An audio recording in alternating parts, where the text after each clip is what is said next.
I'm Jonathan Way. I'm an Associate Professor of Philosophy at the University of Southampton. I'm going to be talking about whether virtue requires moral knowledge. So in order to understand that question, we first need to ask, what is virtue? Or rather, how am I going to use this term virtue? This is a term that gets used in different ways. However, as I'm going to use it, to act virtuously is to act in a way that reflects well on you morally. So it's to act in a way that might make you deserving of praise or credit. It's to act in a way that might make us think you're a good person. To act in a way that might make us admire you morally. So we can think about kind of like some simple examples of this. So cases in which someone does a lot to help people who are in need, or people who do a lot to fight against injustice. Those might be cases where we think well of the person for their actions, we admire the person on the basis of their actions. I think, though, that virtue doesn't have to be especially extraordinary. People can act virtuously in the way they treat their friends or family or their colleagues, just other people they interact with in their day-to-day life. Those who treat each other well often call for our admiration or respect, and those can be cases too of acting virtuously. So our kind of like big question or background question is, well, what is it to act virtuously? And I'm going to take for granted that acting virtuously requires that you do what's right. I'm going to suggest, though, that acting virtuously requires more than that. So it's possible to do the right thing, but not thereby deserve praise or credit, not thereby act in a way that makes us think you're a good person or makes us admire you.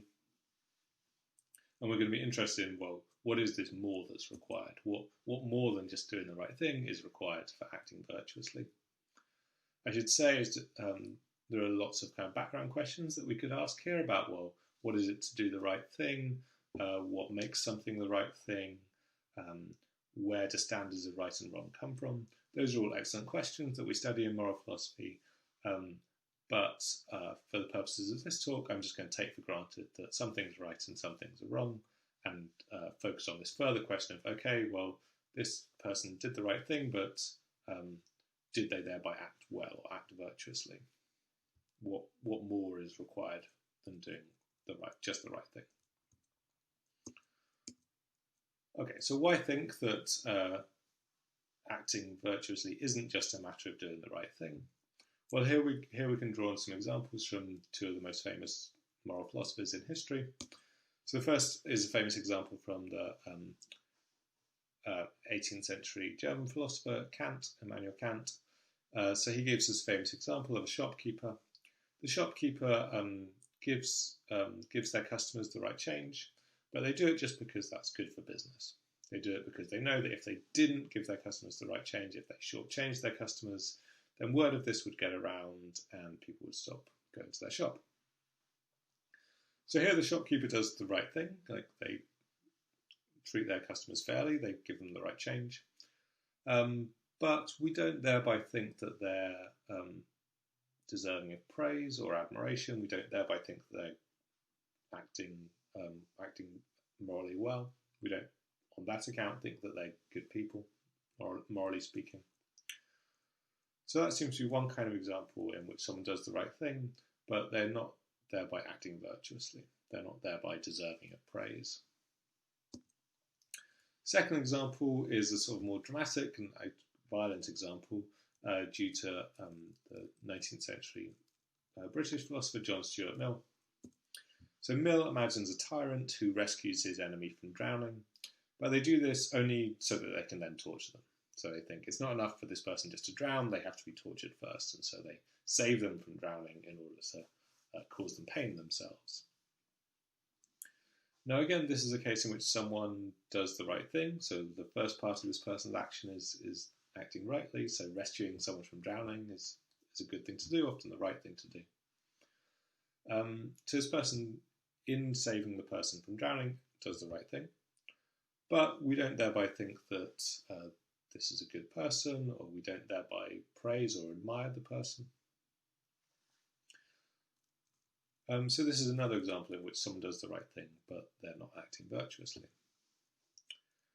So why not? Why What's the sort of diagnosis of what's going on in these cases? Well, a natural diagnosis which can emphasise was that it seems that there's a kind of accidentality here. So although these people do act rightly, it's kind of lucky. So they're motivated by certain reasons, they have certain reasons for doing what they're doing, and as it happens, those reasons lead them to do what's right here. But it could easily have happened that those reasons led them to do something wrong. So, had it been good for Kant's shopkeeper to shortchange their customers, then that's what they would have done, because what they were motivated by is just what's good for business.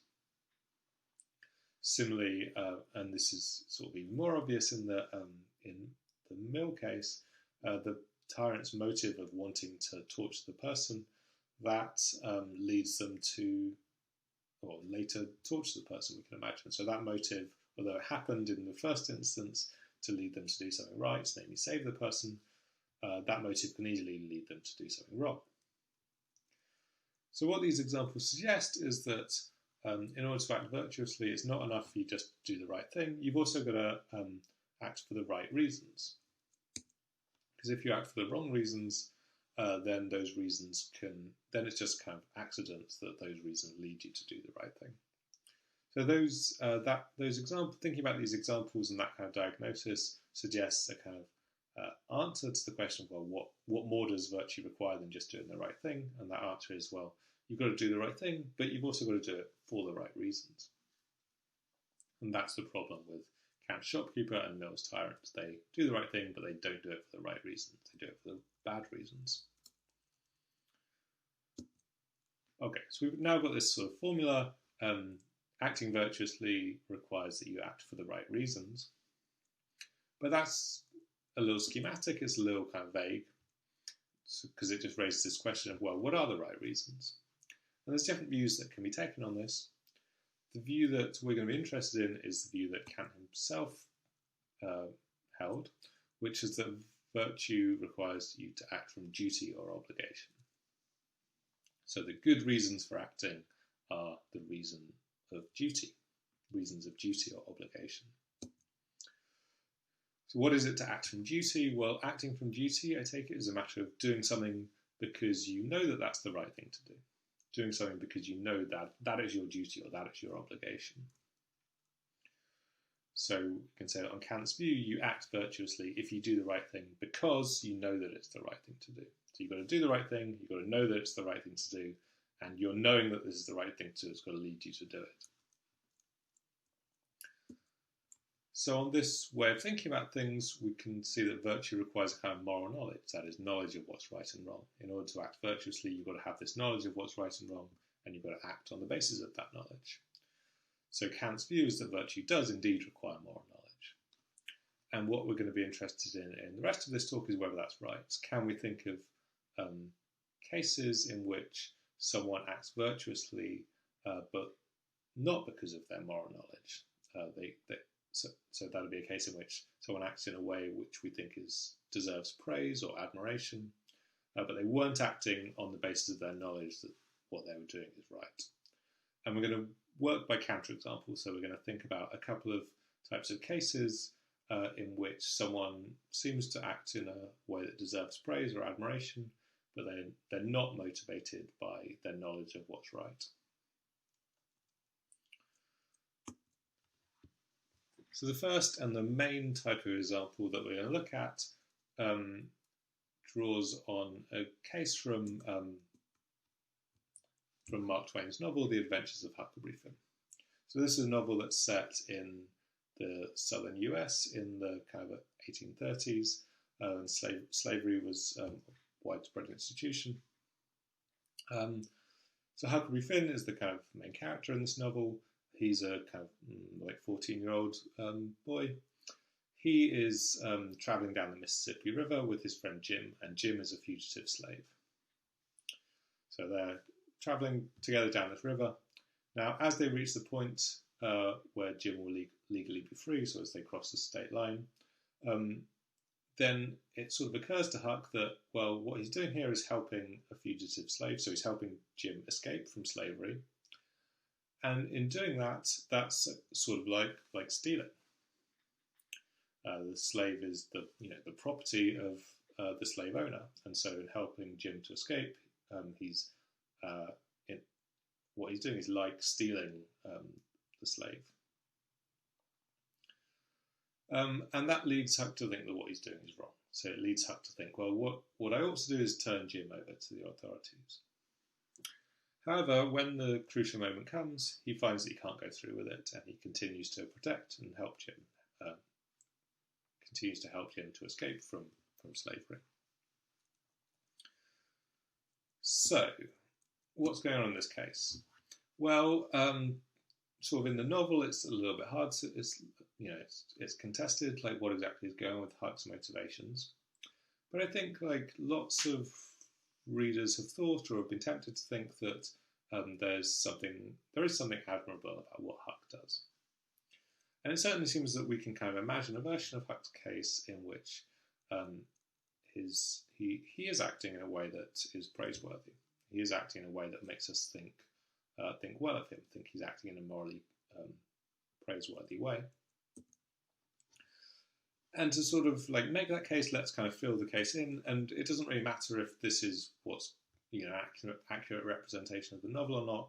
We can just think about, we can imagine a version of this case in which Huck is responding to his friendship with Jim and his perhaps unconscious recognition that Jim is a fellow human just like him.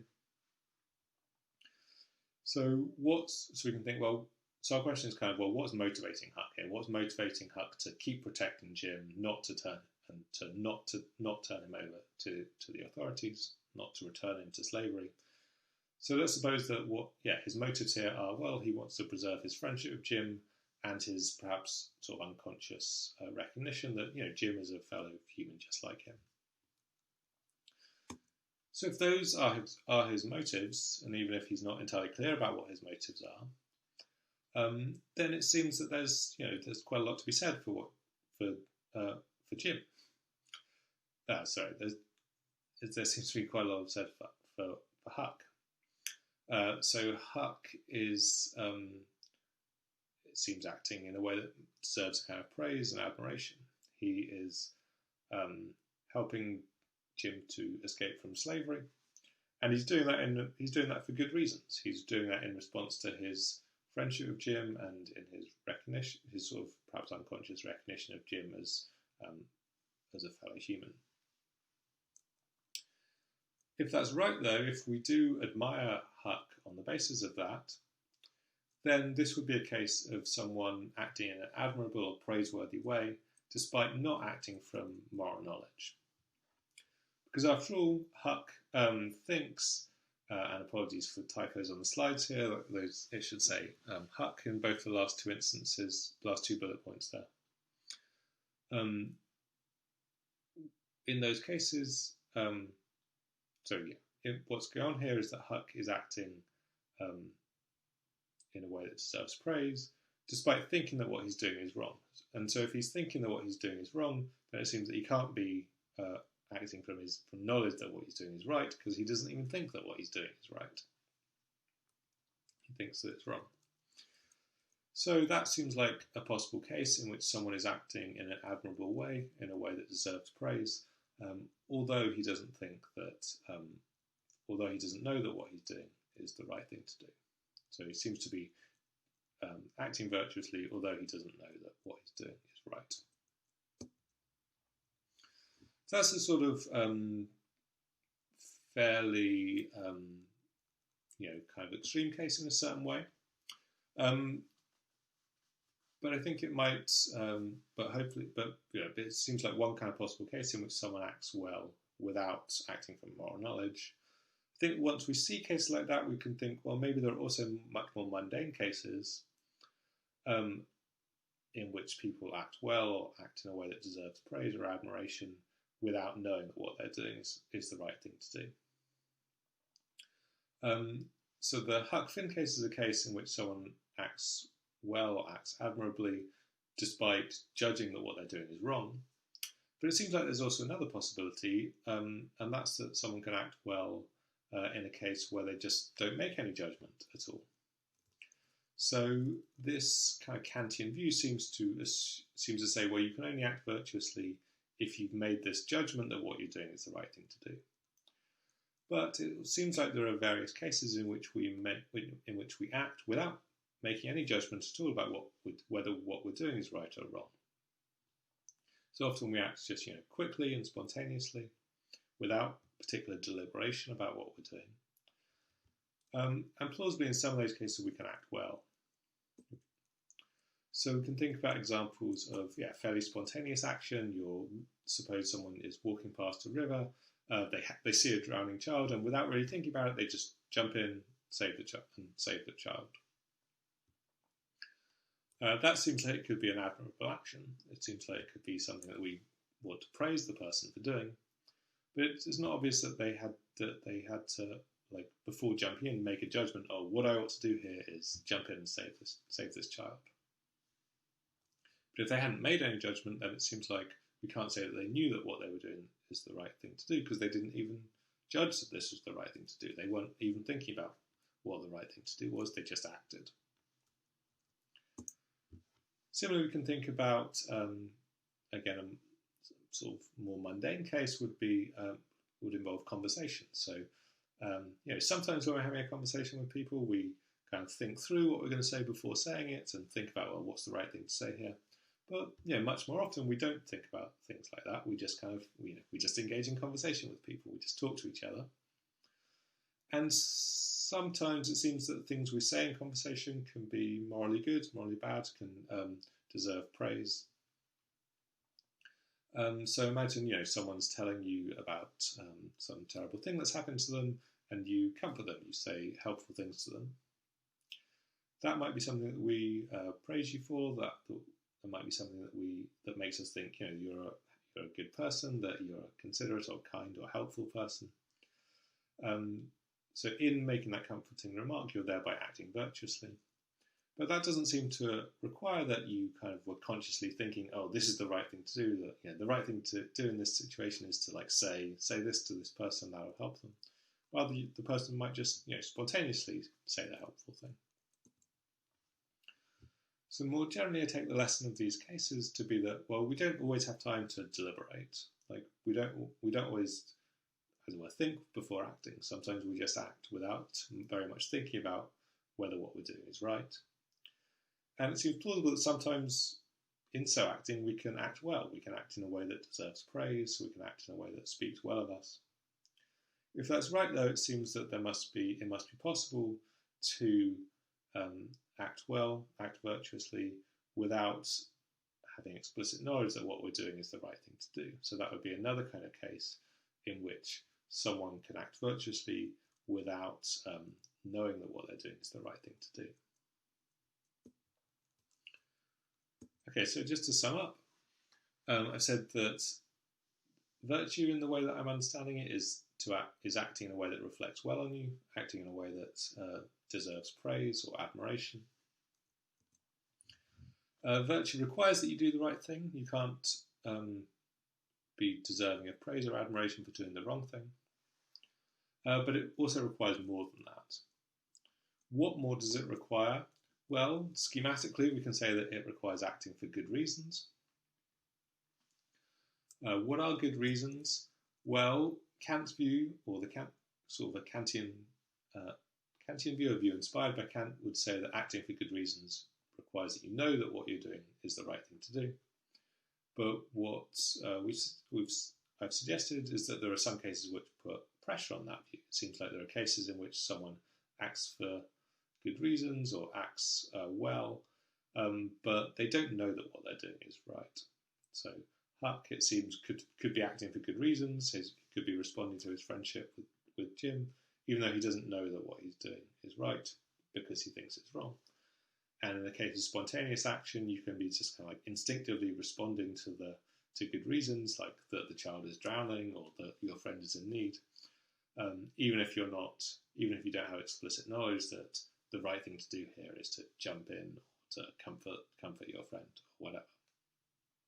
So these are all cases I suggest which put quite a lot of pressure on this thought that acting for good reasons requires knowledge of knowledge of what's right and wrong, and so put pressure on the view that acting virtuously requires knowledge of what's right